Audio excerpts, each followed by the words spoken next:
हाय, मेरा नाम केशव अग्रवाल है।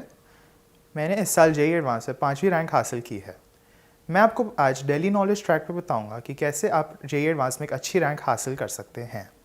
तो सबसे पहले हम एग्ज़ाम के बारे में ही बात करेंगे। जेईई एडवांस में तीन सब्जेक्ट्स होती हैं, फिज़िक्स, केमिस्ट्री और मैथमेटिक्स। तो जेईई एडवांस में 2 पेपर्स आती हैं, पेपर 1 और पेपर 2, और दोनों पेपर्स में फिज़िक्स, केमिस्ट्री, मैथ्स तीनों पूछे जाते हैं। तो फिर हम सबसे पहले सब्जेक्ट्स के बारे में बात करते हैं कि सब्जेक्ट्स कैसे आप ठीक अच्छे से कर सकते हैं। तो फिज़िक्स की बात की जाए अगर, तो फिज़िक्स में मुझे शुरू से अच्छी लगती थी। फ़िज़िक्स के लिए आपका कुछ बुक्स लगेंगी, जैसे कि सबसे पहले आपको एनसीईआरटी अच्छे से आनी चाहिए। उसके अलावा मेरे हिसाब से एचसी वर्मा की किताब बहुत अच्छी होती है थ्योरी के लिए, और उसमें काफ़ी अच्छे सवाल भी होते हैं। उसके अलावा एक रेसनिक हैलिडे की भी किताब आती है जो मैंने थ्योरी के लिए पढ़ी थी, वो आपको ऑनलाइन मिल जाएगी आराम से, वो काफ़ी पुरानी किताब है। उसके अलावा क्वेश्चंस के लिए मैंने एक बीएम शर्मा नाम की किताब लगाई थी। अब वो काफ़ी सारी किताबें होती हैं उसमें सारे चैप्टर्स कवर करने के लिए। आप बीएम शर्मा ना भी करें तो भी आप डीसी पांडे भी कर सकते हैं। तो फिर आपको कोई एक बुक तब भी प्रैक्टिस कर लेनी चाहिए। फिज़िक्स में जैसे कि आपको फिज़िक्स के भी सारे हिस्सों का ध्यान रखना पड़ेगा आपको। जी, सबसे इम्पॉर्टेंट हिस्सा फिज़िक्स का होता है मैकेनिक्स। मैकेनिक्स में चैप्टर्स आती हैं kinematics, laws of motion, work energy power, rotation और एक आध और चैप्टर्स। तो फिर इन चैप्टर्स को आपको हर एक चैप्टर अच्छे से आनी चाहिए, और आपको हर चैप्टर के क्वेश्चंस अच्छे से आने चाहिए। कई बार ऐसा होता है इन चैप्टर्स के मिक्स करके भी क्वेश्चंस आते हैं, आपको सारे टाइप के क्वेश्चंस करने आने चाहिए। आपको काफ़ी सारे नए नए सवाल की प्रैक्टिस करनी चाहिए और थरोली इनको प्रैक्टिस करना चाहिए। उसके अलावा आप एक और किताब भी कर सकते हैं, आई.ई. एरोडोव, अगर आपके पास बहुत ज़्यादा टाइम है और आप फिज़िक्स में बहुत अच्छे हैं। वो एक बहुत डिफ़िकल्ट किताब है, लेकिन आपको उससे काफ़ी अच्छा अंडरस्टैंडिंग बनता है आपको सब्जेक्ट का। तो अब हम केमिस्ट्री की बात करते हैं। केमिस्ट्री के भी 3 हिस्से होते हैं, ऑर्गेनिक, इनऑर्गेनिक और फिज़िकल, और तीनों को अलग अलग तरीके से संभालना पड़ता है। जहाँ तक रही फिज़िकल केमिस्ट्री की बात, यहाँ पर आप ये काफ़ी हद तक मैथमेटिक्स से ही होता है, जैसे कि थर्मोडाइनामिक्स हो गया, काइनेटिक्स हो गया, मोल कॉन्सेप्ट हो गया, ऐसे कई चैप्टर्स हैं, गैसियस स्टेट हो गया, सॉल्यूशंस हो गया। ये सारे चैप्टर्स काफ़ी हद तक मैथमेटिकल होती हैं। इनमें थोड़ी सी कॉन्सेप्ट्स होती हैं, जैसे थर्मोडाइनामिक्स में प्रोसेसेस होती हैं काफ़ी सारी, साइक्लिकल प्रोसेसेस होती हैं। फिर थर्मोकेमिस्ट्री होता है जिसमें आप रिएक्शंस के वेरियस हीट्स देखते हैं। ये सारे कॉन्सेप्ट्स काफ़ी हद तक मैथमेटिकल होती हैं। तो इसमें आपको अरिथमेटिक, यानी कि अच्छे से एडिशन, मल्टीप्लिकेशन वगैरह आपकी काफ़ी तेज़ होनी चाहिए, ताकि आपके क्वेश्चंस जल्दी जल्दी कर सकें। और उसके अलावा आपको आपको उसमें भी काफ़ी प्रैक्टिस लगेगी। मैंने इसमें एन अवस्थी प्रैक्टिस की थी। इसमें आप कोई भी अच्छा सोर्स लगा लें, मैंने एन अवस्थी की थी, आप वो कर सकते हैं।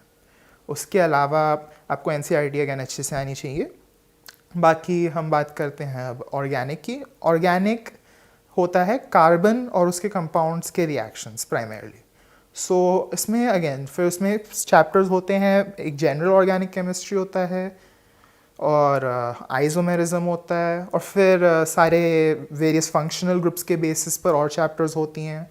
तो हम सबसे पहले बात करते हैं जनरल ऑर्गेनिक केमिस्ट्री की। जनरल ऑर्गेनिक केमिस्ट्री में कई कॉन्सेप्ट्स होती हैं, जैसे कि वेरियस इफ़ेक्ट्स जो आती हैं बहुत सारे फंक्शनल ग्रुप्स की वजह से, जैसे कि रेजोनेंस होता है, हाइपर कॉन्जुगेशन होता है। तो आपको ये सारी इफ़ेक्ट्स पहचाननी आनी चाहिए अच्छे से, और देखना आना चाहिए कि कहाँ कहाँ पर ये इफ़ेक्ट्स आ रही हैं। और साथ में आपको बेसिसिटी में भी आपको इन सब का अप्लाई करना आना चाहिए, इन इफ़ेक्ट्स में से कौन सा एप्लीकेबल होगा यहाँ पर और किसका इफ़ेक्ट सबसे स्ट्रॉन्ग होगा। उसके अलावा हम बात करें अगर आगे वाले चैप्टर्स की, तो इसमें हो गए जैसे रिएक्शन मैकेनिज़म्स आपको अच्छे से आनी चाहिए। रिएक्शन मैकेनिज़म्स से ही सारे क्वेश्चंस निकलती हैं फाइनली। आपको ये करने के लिए एनसीईआरटी सबसे पहले आपकी स्ट्रॉन्ग होनी चाहिए। उसके अलावा कई बुक्स आती हैं, जैसे पीटर साइक है, वो बहुत अच्छी बुक है। ये आपको ऑनलाइन मिल जाएगी। फिर उसके अलावा प्रैक्टिस के लिए अगेन मैंने हिमांशु, एक आपको कुछ कर लेना चाहिए प्रैक्टिस भी, अब मैंने हिमांशु पांडे प्रैक्टिस किया था। फिर उसके अलावा अगर हम बात करें इनऑर्गेनिक केमिस्ट्री की, तो इनऑर्गेनिक केमिस्ट्री जहाँ काफ़ी हद तक एनसीईआरटी से ही आती है। मतलब आप कहने को और बुक्स भी लगा सकते हैं, जैसे जेडीली भी लगा सकते हैं, लेकिन मेरे ख्याल से इनका इतना महत्व नहीं है। आपको इसमें एनसीईआरटी पे सबसे ज़्यादा ध्यान देना चाहिए जहाँ तक इनऑर्गेनिक की बात चलती है, जैसे कि S block, P block, D block, F block वगैरह, और ये जैसे और चैप्टर्स हो जाएंगे, ये जैसे केमिकल बॉन्डिंग, कोऑर्डिनेशन, इन सब में भी सबसे पहले आपका फोकस एनसीईआरटी ही होना चाहिए। सो ये हो गई केमिस्ट्री की बात। अब बात की जाए अगर मैथमेटिक्स की, तो मैथमेटिक्स एक शब्द में बोलूँ मैं तो आपको प्रैक्टिस की ज़रूरत है बस। तो आपको प्रैक्टिस के लिए एक अच्छी किताब की सोर्स, अच्छी किताबें चाहिए।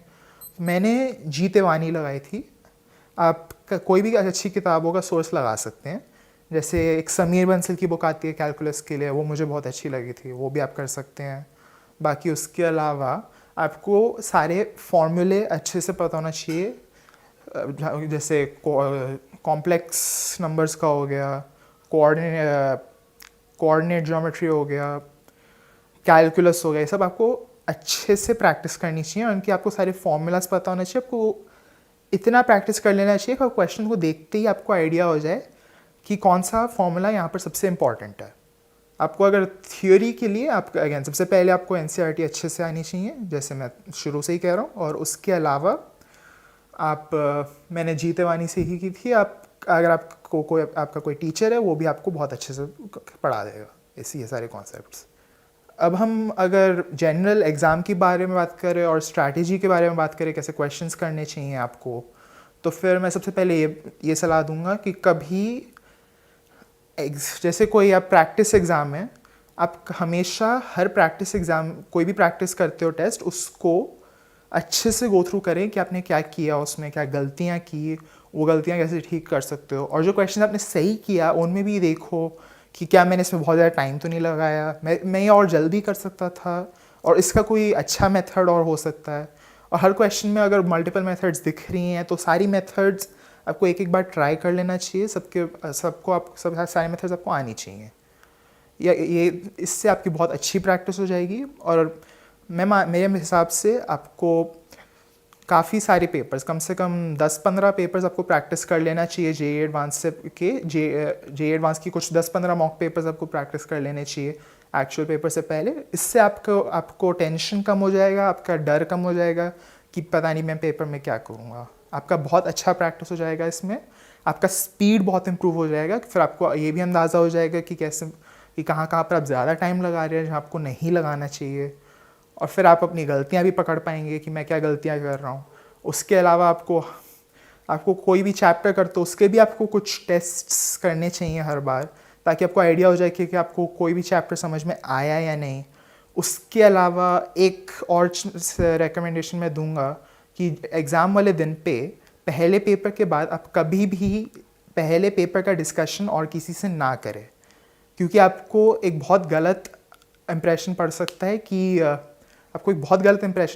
कि कैसे गया है दूसरों का पेपर। आपको ये लग सकता है कि मेरा पेपर बहुत ख़राब गया है, और आपके ऊपर उसकी वजह से काफ़ी प्रेशर आ सकता है सेकंड पेपर में, जिसकी वजह से आपका पेपर काफ़ी ख़राब हो सकता है। इसलिए ये ध्यान में रखना ज़रूरी है कि आप किसी से डिस्कस ना करें पेपर, और किसी की बातों पे ध्यान ना दें। आप अपने फर्स्ट पेपर के परफॉर्मेंस के बारे में ज़्यादा ना सोचें, क्योंकि इसमें आपको गलतियाँ ज़्यादा दिखेंगी अपनी, जितनी सही में हैं उससे। और उसके अलावा आपके एग्ज़ाम में मान लो अगर कोई क्वेश्चन छूट रहा है, आपको लग रहा है कि कोई क्वेश्चन नहीं आ रहा है आपको, तो डरे ना, आगे बढ़ें और आगे बढ़ते जाएं। ये मत डरना कि मेरे 10 क्वेश्चन छूट रहे हैं, 5 क्वेश्चन छूट रहे हैं, क्योंकि ये हो सकता है कि पेपर बहुत डिफ़िकल्ट हो और बाकी सबके इतने छूट रहे हो। तो इसलिए ये बात देख के ना डरे कि मेरे क्वेश्चन छूट रहे हैं, और हो सकता है एंड में आपके सारे क्वेश्चन सॉल्व भी हो जाए। तो इस बात से ना डरे कि अगर आपका कोई क्वेश्चन नहीं निकल रहा तो आपको क्या करना चाहिए। सो उसके अलावा मैं ऑल्सो रेकमेंड करूँगा कि आप हर चैप्टर के कुछ नोट्स बना लें। आपको चैप्टर के नोट्स बनाने से काफ़ी फ़ायदा होगा। उससे आपको ये समझ में आएगा कि कौन सा पार्ट चैप्टर का सबसे ज़रूरी है रिवाइज़ करना, कौन सा पार्ट चैप्टर का इतना कम ज़रूरी है और किस पे कम ध्यान देना है। उसके अलावा आपको अब अगर आपके पास नोट्स होंगी तो आपको कोई भी चैप्टर रिवाइज करने में कम टाइम लगेगा।